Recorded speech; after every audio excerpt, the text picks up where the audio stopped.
Severe thunderstorms have been battering much of the upper and central North Island overnight. Met Service has been issuing a string of heavy, severe thunderstorm warnings throughout the night, forecasting very heavy rain and in some cases frequent lightning. It's been warning of potential surface and flash flooding, hazardous driving conditions and power surges.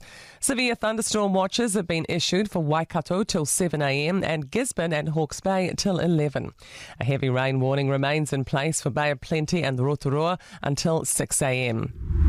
How deeply Scott Robertson's departure wounds the All Blacks inevitably hinges on next year's World Cup performance. New Zealand Rugby has confirmed Razor's resignation as coach 2 years into a 4-year contract.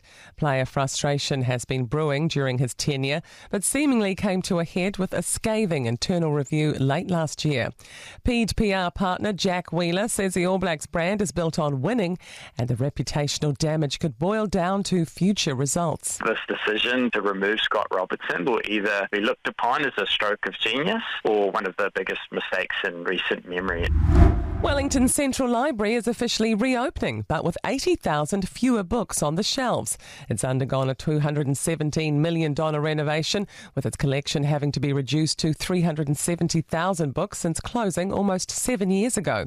A council spokesperson says the books have been given away, sold or destroyed. He says key priorities for retention were materials from Wellingtonians, New Zealand and the South Pacific, with a special awareness of Māori and Māori authors. The World Trade Organization may soon be dead in the water, aided by Donald Trump's frenzied start to the year. The US president has abruptly pulled out of 66 global institutions, signalling the collapse of the international rules-based order.